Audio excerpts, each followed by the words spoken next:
What's up, Faith family? Jarvis Godden of Voyage Arts YT here, and welcome back to another Diecast review. Today, we're taking a look at the Maisto 1955 Chevrolet Bel-Air. Tell you what, there are going to be quite a few surprises in this video, and I'm just going to spoil it right off the bat. This is a positive Maisto review. I still have a few criticisms of it, but really they're just relegated to, I guess, the sort of idiosyncrasies of the Maisto brand, if we're being incredibly generous here.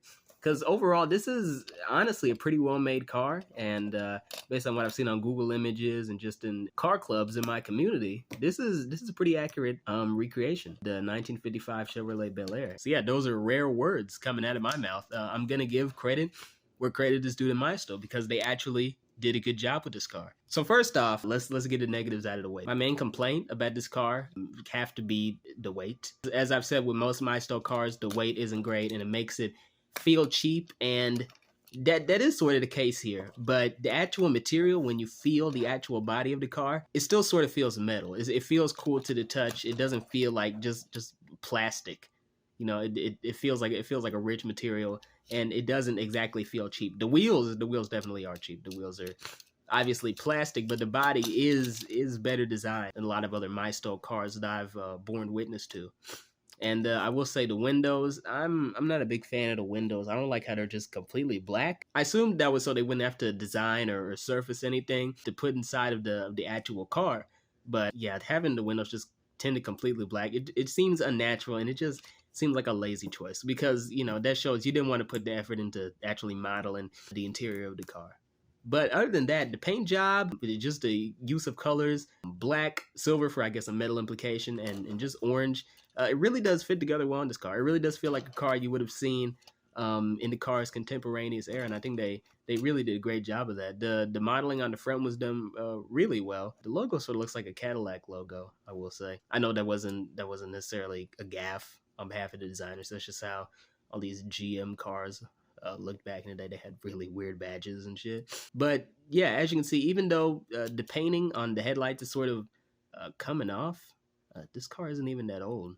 I just don't think that was painted on well.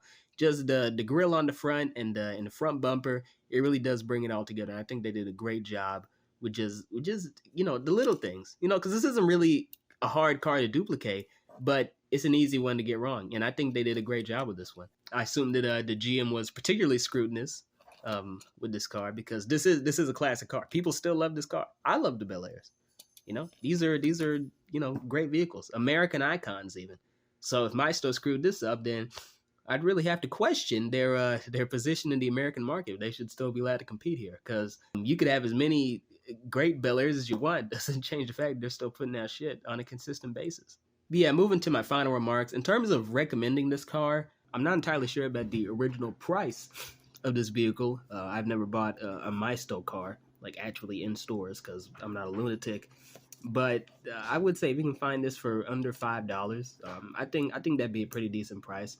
I assume that the Maistos are generally more expensive than the average was a $96 to $1.25 range that you usually find Hot Wheels at, just because these cars have a smaller market share and they can't afford for their profit margins to be as slim as Mattel's with their diecast ventures. So yeah, I do say pick it up if you find it cheap, because this is a decent design. The tires are cheap and does feel a little light, and it has the standard Maisto quality control.